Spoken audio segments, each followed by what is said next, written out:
Olá, meu nome é Joaquim Fernandes. Ao longo da semana, ministrei aulas sobre direito empresarial. Agora, passo a responder às perguntas dos alunos, às dúvidas que surgiram ao longo da semana após as 5 aulas ministradas. Estou à disposição de vocês. Professor, gostaria de saber se qualquer um pode ser empresário ou se existe algum impedimento para se tornar um empresário. Bom, Ciro, a pergunta é legal. Está relacionada diretamente à primeira parte do Código Civil, que trata do empresário. Quem pode e quem não pode ser.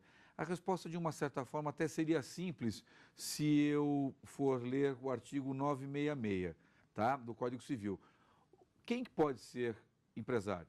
A rigor, qualquer pessoa, mas aí eu tenho que fazer uma vírgula, qualquer pessoa em plena capacidade civil e que não seja, ou que não esteja, ou que não pertença ao rol dos impedidos de praticar atos de empresa. Então, para que você e seus companheiros entendam bem, eu tenho uma relação direta entre a capacidade civil e a capacidade de eu ser empresário. Então, num raciocínio muito claro e direto, se eu não tiver capacidade jurídica, pelo menos no momento da constituição da empresa, eu não posso, em regra, salvo exceções assim muito peculiares, eu não posso ser classificado, não posso praticar atos de empresa, portanto, eu não posso ser empresário. Ok? Legal? Vamos lá. Professor, quem são os integrantes da sociedade empresária? Olha, Débora, também uma pergunta legal, não é? Porque quando eu trato do empresário, que foi a pergunta que o Ciro fez antes de você, quem é o empresário? Aquele que pratica atos de empresa, que é classificado como empresário, porque está praticando os atos de comércio, etc., e por aí vai. E aí, quando eu chego na sociedade empresária, eu passo a compreender que aquele que integra a sociedade empresária, portanto, será empresário, mas naquele momento figurará como sócio. Então, quem pode integrar a sociedade empresária, eu vou obedecer o mesmo regramento daqueles que eu me refiro quando empresário, ok? Ou seja, e de maneira conclusiva, quando eu tenho para a constituição da empresa, na elaboração dos meus atos constitutivos, eu vou obviamente, examinar e pensar. Bom, os sócios que estão integrando a sociedade estão no exercício da capacidade civil? Porque isso é a primeira coisa que eu tenho que imaginar na formação da sociedade. E, posteriormente, se eu não estaria no rol daqueles impedidos. E veja, quando eu falo do rol, é bom que você compreenda, e seus colegas também, eu não tenho um rol no Código Civil. À exceção do falido, que fica muito claro, muito evidente, este rol, na verdade, vem da interpretação de uma série de outros textos legais, para eu inserir dentro deste princípio de quem pode estar integrando a sociedade empresária ou quem pode não estar integrando a sociedade empresária. Esclarecido? Sim. Legal? Vamos lá, Professor, o administrador necessariamente deve ser um sócio? Olha, veja que nós saímos do empresário, que é a pergunta do Ciro, passou pela Débora na constituição da sociedade empresária, e você me pergunta quem é que pode administrar a sociedade. Felipe, esta pergunta, mesmo que você não conhecesse direito civil, que não é o seu caso, ela seria uma coisa até instintiva, intuitiva a resposta. Quem pode administrar a sociedade? A rigor, o sócio, não é? A rigor, o sócio. Então, constituir uma empresa. Bom, em princípio, quem vai tocar a sociedade? O sócio. Mas a lei possibilita que eu tenha um administrador contratado. Aliás, esta figura de administrador, que às vezes também eu posso ter um diretor não empregado que assuma funções gerenciais, eu também posso ter, até numa sociedade que nós não tratamos nessas aulas, mas é importante que se saiba de sua existência, quando eu tenho uma companhia, uma sociedade anônima, por exemplo, eu vou ter a figura do presidente da companhia. perfeito? E que muitas vezes ele pode não ser o acionista, mas ele é o presidente da companhia. Então, para resumir a resposta para você, quem pode ser o administrador? A rigor, os sócios, aqueles que integram a sociedade empresária, ou um administrador contratado. Lembro a você, lembro aos alunos, que o sócio-gerente, os sócios, podem deliberar entre si quem vai praticar os atos de gerência.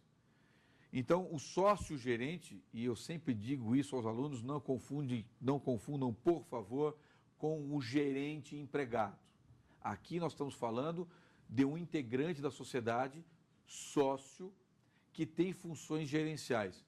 E o que é a função gerencial? É a função de fazer a empresa ter os seus destinos administrativos, os seus destinos financeiros tocados por aquele sócio. Então, fechando as perguntas, eu tenho o sócio, por excelência, o administrador, diretores não contratados, que não se confundem com empregados, perfeito? E, dentro da figura do sócio, a participação do sócio como sócio gerente. Perfeito? Próxima pergunta. Professor, o que constitui os bens da empresa? Veja, Ciro, bens da empresa, não é? Porque quando eu falo de empresa, eu falo de contrato social, a gente fica imaginando apenas a empresa, em princípio, formada e constituída num documento, num papel, que se configura nos seus atos constitutivos, que serão levados a registro no órgão competente. Perfeito? Perfeito. Mas isso nós já sabemos que a empresa é mais do que isso. A empresa é mais do que a materialização jurídica dentro dos seus atos constitutivos. Na verdade, eu tenho os bens corpóreos e incorpóreos. Mas o que é ou o que são bens corpóreos e incorpóreos? Ora, bens corpóreos, mais uma vez eu uso um raciocínio intuitivo. Bens corpóreos são aqueles que são palpáveis, materialmente falando.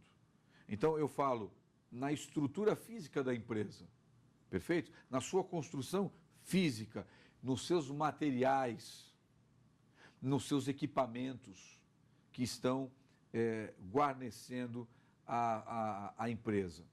Mas e os incorpóreos? Esses são mais fáceis ainda de se entender.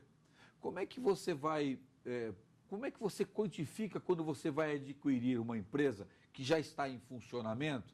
Como é que você vai adquirir aquele estabelecimento comercial, aquela empresa? Como é que você vai fazê-lo? Quais são os princípios que vão nortear você para valorar o que você está comprando, adquirindo a empresa? Você vai verificar primeiro, quais são os bens corpóreos que ela tem? Ah, ela tem uma sede, muito bem. É própria, não é? Quais são os equipamentos que estão lá guarnecendo a empresa? Qual é a clientela que esta empresa tem? O ponto comercial, ele é bem localizado? Por quê? Ponto comercial, ele está diretamente relacionado com o meu movimento de clientela, no passado chamado de freguesia, não é verdade? Então, veja, quando eu analiso bens corpóreos e bens incorpóreos que integram a empresa, eu estou, na verdade, imaginando e pensando em tudo aquilo que eu, quando paro de frente a uma empresa conhecida, um supermercado, por exemplo, eu paro em frente à empresa e fico examinando e pensando, poxa, aqui eu tenho os bens corpóreos e incorpóreos. Por quê? Porque eu tenho a sede fisicamente, eu tenho os equipamentos e eu estou vendo o fluxo de clientes nesta empresa. Portanto, eu estou verificando o bem incorpóreo que integra o patrimônio da empresa. Também se imagina que esta composição de bens corpóreos e incorpóreos, ela se materializa quando eu integro o meu capital na sociedade. Muitos entendem que aquele capital que eu me refiro, o capital social, com a cota de cada um dos seus sócios, ele evidencia, ele materializa nada menos do que a conjunção de bens corpóreos e incorpóreos que valoram, não é valorizam, que valoram a empresa. Perfeito? Perfeito. Vamos lá. Professor, o que ocorre com um sócio que se torna incapaz no decorrer da atividade empresarial? Muito bem. Para isso, nós temos que voltar à pergunta que acho que foi feita pelo Ciro, sobre quem pode e quem não pode ser empresário. Ora, quem pode ser empresário? O capaz, civilmente, e que não seja impedido. Muito bem. Mas, e se porventura ele capaz, constituiu a empresa, é sócio, é acometido de alguma enfermidade que possa lhe causar a interdição? Ora, eu não posso simplesmente dissolver a empresa. Até poderia, se não houver a concordância dos demais, mas nós sabemos que, uma vez tornado incapaz, eu passo a praticar atos da vida civil? Eu não, mas eu posso ser interditado. E se for interditado, eu vou ter o quê? A necessidade de um representante, do meu curador. Curador este que passará a representar o incapaz sócio nas decisões da empresa. Perfeito? Nos mesmos limites e regramentos que foram estabelecidos no contrato originalmente, quando ele ainda era capaz. Ok? Então agora eu vou aguardar o próximo bloco de perguntas para ouvir a pergunta do Felipe. Legal? Obrigado.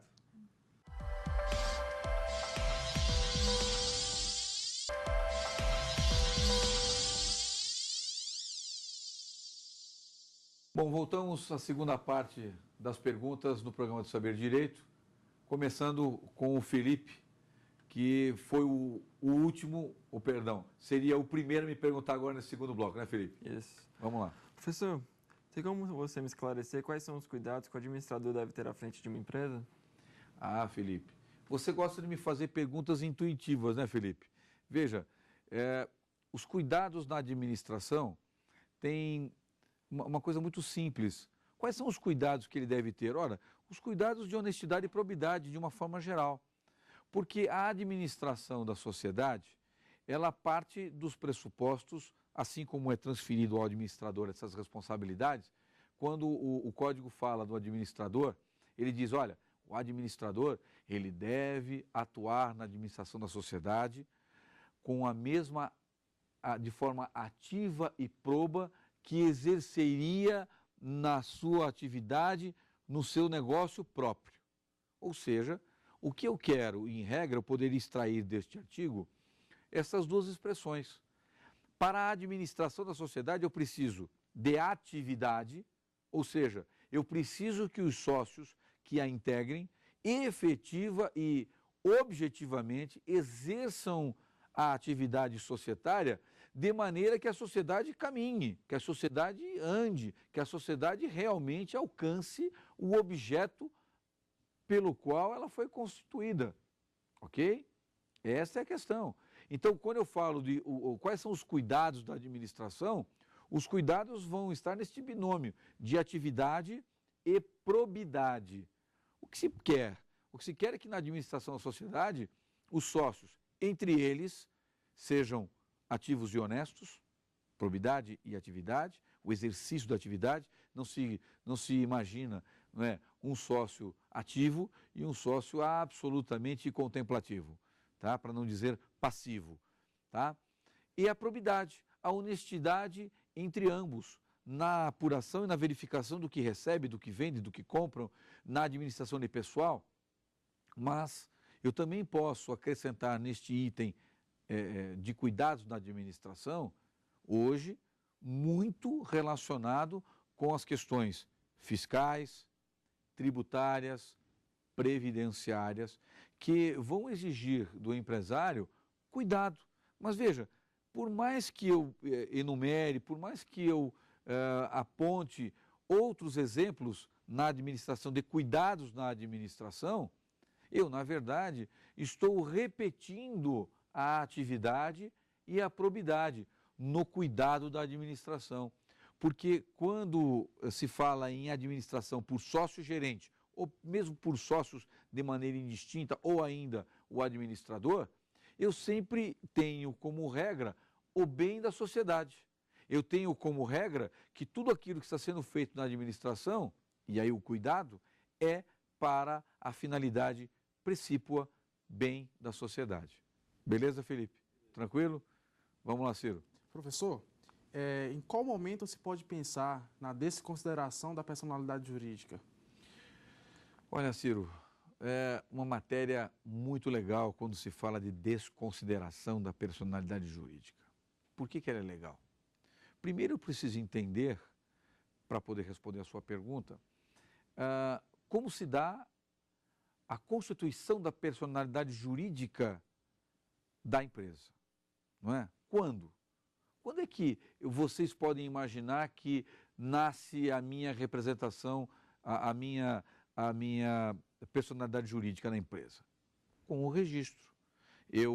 Quando levo os atos a registro, eu estou transformando aquela discussão entre pessoas que querem criar uma sociedade, eu, ao registrar, transformo aquele papel, aquela discussão, aquelas nossas tratativas, na materialização de que constituímos uma empresa.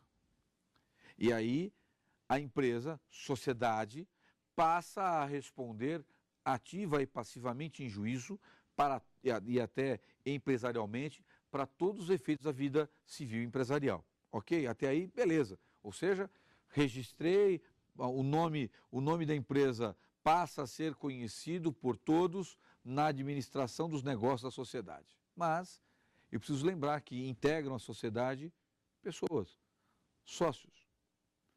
Mas quando é que eu vou pensar na desconsideração? Veja, a desconsideração, ela começa no nosso direito com registros no direito do consumidor, que trata de maneira taxativa as hipóteses de cabimento da desconsideração. E o faz por quê? Para evitar que os sócios, em determinado momento da vida da empresa, passem a praticar atos que queira levar à insolvência a empresa. A empresa passa a não ter mais patrimônio para responder por seus débitos. A empresa passa a ter desvio de finalidade, e entendendo aqui o desvio de finalidade, quase caminhando próximo ao direito administrativo quando trata de desvio de finalidade de atos administrativos, não é?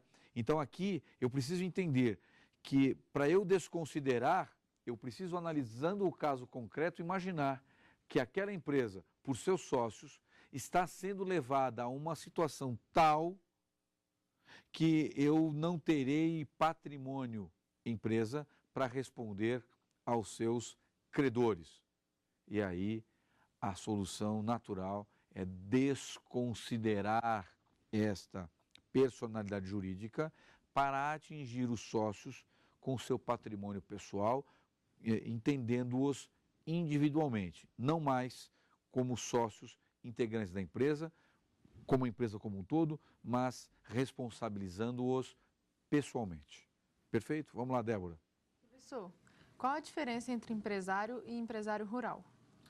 Olha, quando você começa a estudar o direito empresarial, a partir do artigo 966, você tem isto muito claro, porque ele diz lá, até acho que foi a primeira pergunta que o Ciro fez para mim, quem pode e quem não pode ser empresário. Então, veja, na capacidade, está lá, quem pode ser empresário? Quem tem a capacidade que não seja impedido, mas eu não posso transformá-lo num empresário rural, porque empresário rural é outra coisa. Mas eu também não posso tratar o empresário de uma forma geral como empresário urbano. Na verdade, eu tenho que dizer que eu tenho o empresário e tenho o empresário rural, que é aquele que terá as suas atividades empresariais ligadas à agropecuária, à pecuária, à agricultura e exercendo-a de maneira profissional. Perfeito?